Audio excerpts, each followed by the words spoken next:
Os rios da Europa são as artérias do continente, interligando os países, sustentando e abastecendo o ecossistema. Mas hoje, um inimigo invisível está matando cada vez mais esses rios e ameaçando a vida da forma que conhecemos. Hoje, 60% dos rios da Europa estão comprometidos por conta da infraestrutura humana, secas e poluição. Os cientistas alertam que sem mudanças urgentes, os rios europeus podem se tornar irreversivelmente danificados. Uma das principais causas para estar acontecendo isso é a poluição industrial e agrícola, o despejo de resíduos químicos, metais pesados e fertilizantes. Mudanças climáticas, ondas de calor intensificam a evaporação e diminuem os níveis de água. As barragens e a infraestrutura, mais de 1 milhão de barreiras, interrompem o fluxo natural dos rios na Europa. Mas o que isso significa para nós?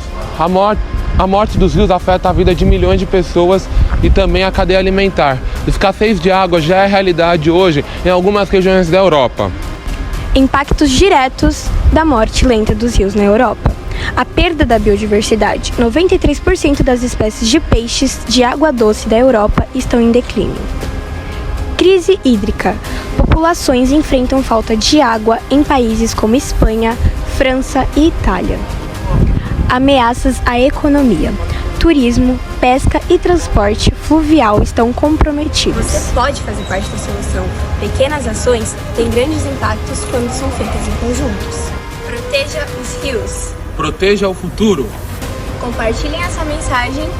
Faça parte da mudança.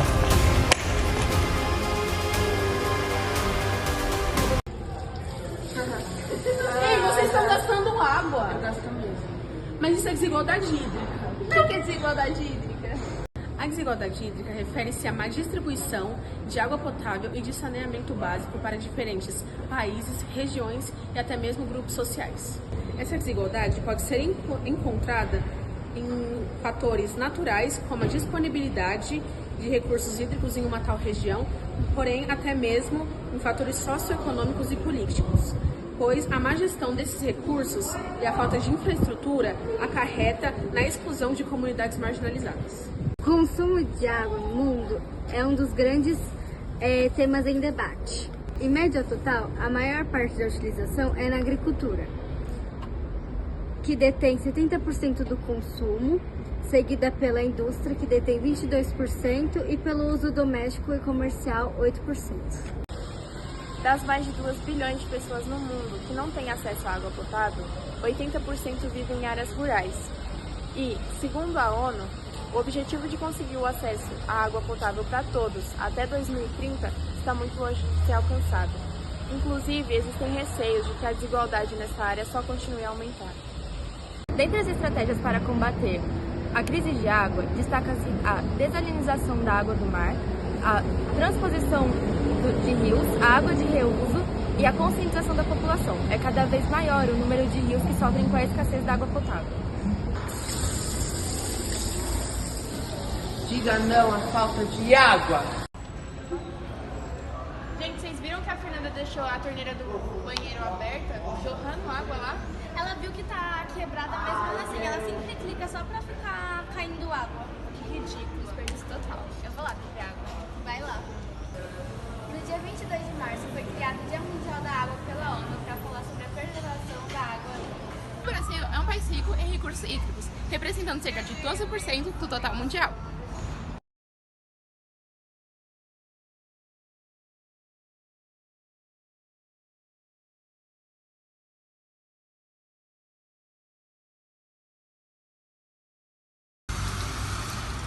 Com tudo isso, podemos perceber que o Brasil é um país desigual e a maior parte da população que sofre disso é a parte mais pobre do país. Diante desse cenário, pedimos a opinião de 2 especialistas para discorrer sobre esse assunto.